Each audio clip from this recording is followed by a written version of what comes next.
আবারও 3 অনুপ্রবেশকারীকে গ্রেফতার করল পুলিশ। এই ঘটনা নদিয়ার। এর সঙ্গে পুলিশের জালে গ্রেপ্তার ভারতীয় 3 দালালও। নদিয়ার ধানতলা, গাংনাপুর এবং হাঁসখালি থানা যৌথ উদ্যোগে এই 6 জনকে গ্রেফতার করে পুলিশ। জানা গিয়েছে, ধৃত 3 বাংলাদেশি ভারতীয় 3 জন দালালের আশ্রয়েই ছিল। সূত্রের খবর, দালালরাই তাদের বাংলাদেশি বর্ডার পেরিয়ে ভারতে ঢোকার যাবতীয় ব্যবস্থা করে দিয়েছিল। এমনই মনে করছেন তদন্তকারীরা।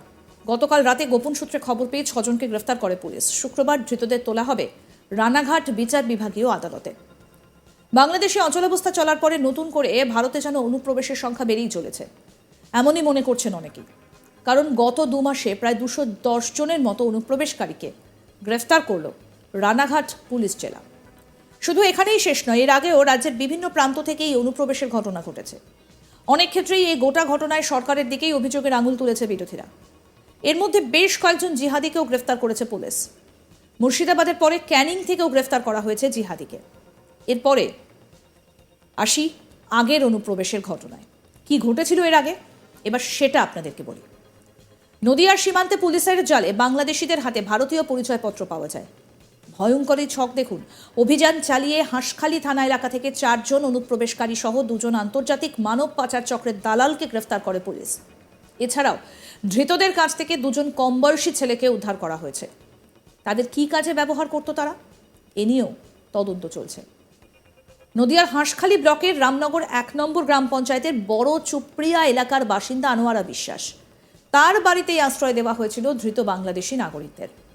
প্রায় 1 মাস আগে সীমান্ত পার করে এই দেশে এসেছিল ধৃত 4 জন। এটাই সূত্রের খবর। এরপর কাজের জন্য তারা প্রায় 1 মাস কাটায় মুম্বাইয়ে। সম্প্রতি তারা হাঁসখালিতে ফিরেছিল ভারতীয় পরিচয়পত্র নেবার উদ্দেশ্যে। গোপন সূত্রে সেই খবর পেয়ে পুলিশ হানা দেয় এবং তাদেরকে গ্রেফতার করে। অতিরিক্ত পুলিশ সুপার লালটু হালদার কি বলছেন শুনব। গতকাল বিশেষ সূত্র মারফত আমাদের হাঁসখালি থানা খবর পায় রামনগর 1 নম্বর জিপিতে বড় চুপড়িয়া নামক একটি জায়গাতে আনোয়ারা বিশ্বাস তার বাড়িতে কয়েকজন বাংলাদেশি নাগরিক লুকিয়ে আছে। তো সেই সূত্র মারফত রামনগর 1 নম্বর জিপিতে ওই আনোয়ারা বিশ্বাসের বাড়িতে ওসি হাঁসখালি এবং তার টিম নিয়ে 4 জন বাংলাদেশি নাগরিক, রোজিনা খাতুন, আনোয়ারা বেগম, লিবিয়া খাতুন, রাসেল হোসেন এবং তাদের সঙ্গে 3 জন ল্যাব বেবি আর 1 জন মাইনর আছে, তার বয়স 7 বছর, সবাইকে হাঁসখালি থানায় ডিটেন করে। এবং এদের স্টেটমেন্ট অনুযায়ী আমরা যেটা জানতে পারলাম, এরা অলরেডি 1 মাস আগেই এরা ভারতে ইন্ডিয়াতে এসে প্রবেশ করেছে। করে 1 মাস মুম্বাইতে গিয়ে বিভিন্ন জায়গায় লেবারের মতো কাজ করেছে, কেউ অন্যের বাড়ি পরিচারিকার কাজ করেছে। তো সেখান থেকে এই যে মেন যে টাউট যারা দালাল চক্র আছে, এই দালাল যে আছে বলাই রয়, সাগর বিশ্বাস, হায়দার মণ্ডল আর এই আনোয়ারা বিশ্বাস, এরা ঢুকেছে বলাই রায় আর সাগর বিশ্বাসের হাত ধরে। তো এরা প্রাথমিকভাবে এদেরকে ঢুকিয়ে দেওয়ার পরে এরা বলেছিল যে 1 মাস তোমরা কাজবাজ করো। সেই 1 মাসের মধ্যে ওরা বিভিন্ন রকম ভাবে এরা যা যা ইন্ডিয়ান যে ভোটার কার্ড, আধার কার্ড, পাসপোর্ট এসব বানানোর ব্যবস্থা সুযোগ এরা করে দেবে। সেই মোতাবেক এরা মানে যারা অভিযুক্ত যারা আছে এরা মুম্বাইতে যায়, কাজকর্ম করার পরে আবার এই আনোয়ারা বিশ্বাসের বাড়িতে ফিরে আসে, যে ওদের যে সমস্ত পরিচয়পত্র, ভারতীয় নাগরিক পরিচয়পত্র বানানোর জন্য প্রসেস যেটা আছে সেইটার জন্যই ওরা আবার ফিরে আসে। In the meantime Hanskhali থানা খবর পায়, খবর পেয়ে রেড করে তারপর এদেরকে সবাইকে গ্রেপ্তার করে। তো যারা অভিযুক্ত যারা আছে তাদের থেকেও যেটা কথা বলে বোঝা গেল যে এই শীতকালে বিশেষ করে এই যে যেমন আমাদের হাঁসখালি, গাংনাপুর এবং ধানতলা, যেটা আমাদের ভৌগোলিক অবস্থানগত যে প্রতিকূলতা থাকে, প্লাস এই শীতের সময় যে কুয়াশা এবং যেটা আমাদের ইছামতি নদীর যা অবস্থা, একদম তো মজে গিয়েছে, শুকিয়ে গিয়েছে। অনায়াসেই এই শীতে কুয়াশার মধ্যে গা ঢাকা দিয়ে নিরাপত্তারক্ষীদের চোখ এড়িয়ে এরা এই সমস্ত যারা দালাল আছে, বলাই, সাগর, হায়দার মণ্ডল, আনোয়ারা বেগমের মতো, বিশ্বাসের মতো যারা দালাল আছে, এদের হাত ধরে এরা এদেশে ঢুকে পড়ছে। তো এরা প্রত্যেকে তো আমাদের ভারতীয়। হ্যাঁ, যারা টাউট আছে সবাই ইন্ডিয়ান আছে। আগেও আমরা এই প্রেস ব্রিফিংয়ে আমরা বলেছিলাম যে রানাঘাট পুলিশ জেলা এখন পুরোপুরি এই অবৈধ যারা অনুপ্রবেশকারী আছে এবং যাদের হাত ধরে যে আমাদের প্রতিনিধি বিশ্বজিৎ ব্যানার্জি কি প্রতিবেদন তুলে ধরেছেন শোনাবো এবার। অনুপ্রবেশ ঘটেছে 10 জনের, আবারও পুলিশের জালে গ্রেপ্তার 3 বাংলাদেশি, এবং শুধু বাংলাদেশি না, সেখানে ভারতীয় 3 দালালও একসাথে গ্রেপ্তার হয়েছে। নদিয়ার ধানতলা, গাংনাপুর এবং হাঁসখালি থানার যৌথ উদ্যোগে এই 6 জনকে গ্রেপ্তার করে পুলিশ।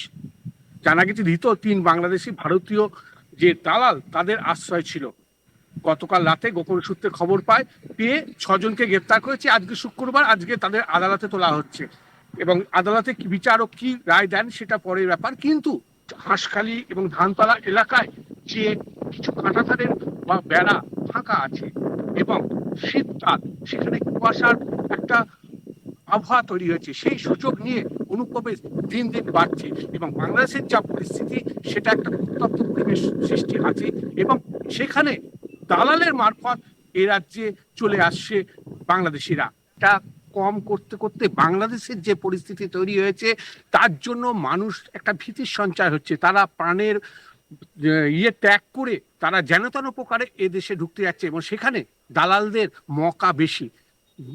সূত্রে জানা গেছে একটা মানুষের জন্য তারা 20,000 টাকা করে দেয়, বাচ্চাদের ক্ষেত্রে 5 থেকে 7,000 টাকা করে দেয়। এই 20,000 টাকাটা তারা নিয়ে এ দেশে ঢোকায় এবং যেহেতু শীতকাল এবং কুয়াশাচ্ছন্ন পরিবেশের সৃষ্টি হয়, সেই জন্য এদেশ থেকে ওই দেশে ঢোকাতে এবং বার করতে সুবিধা। কিন্তু সব থেকে বড় কথা, যেখানে কাঁটাতারের বেড়া নেই সেখানে একটা স্বর্গরাজ্য বলা চলে এবং কুয়াশাচ্ছন্ন পরিবেশের সৃষ্টি এবং শীতকালে এই সময়টা হচ্ছে অনুপ্রবেশকারীদের আদর্শ সময়। সূত্র মারফত জানা গেছে তারা যেনতেন প্রকারে বাংলাদেশ থেকে অনেকে চলে আসছে এবং কেউ কাজের তাগিদে এসে। কিছুদিন আগেই 1 মাস ছিল সে বাংলাদেশি একজন, যিনি মুম্বাইতে চলে গেছিলেন কাজের সন্ধানে, সেখানে কাজও হয়তো জুটিয়েছিলেন, কিন্তু পরিচয়পত্র আনার জন্য যখন হাঁসখালি দিকে আসে তখন গোপন সূত্রে খবর পায় পুলিশ এবং তারপরই তাকে গ্রেপ্তার করে এবং তার কাছ থেকে জানতে পেরেছে সে 1 মাস আগে এই ভারতে এসে যে দালালের সেখানে উপস্থিত ছিলেন।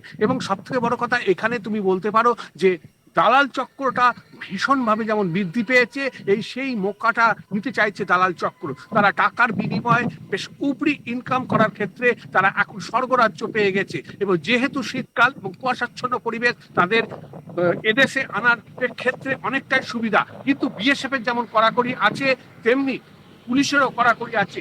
এখন অতি মাত্রায় যেভাবে অনুপ্রবেশ করছে তাতে অনেকেই ধরা পড়ছেন, আবার অনেকে চোখের ধুলো দিয়ে বেরিয়ে পড়ছেন। আরও আপডেট পেতে দেখতে থাকুন আজ তাক বাংলা। সাবস্ক্রাইব করুন, নোটিফিকেশন পেতে বেল বাটন অপশন প্রেস করুন। এই ভিডিও সম্পর্কে আপনার মতামত জানান কমেন্ট সেকশনে। হোয়াটসঅ্যাপে ফলো করুন আজ তাক বাংলা।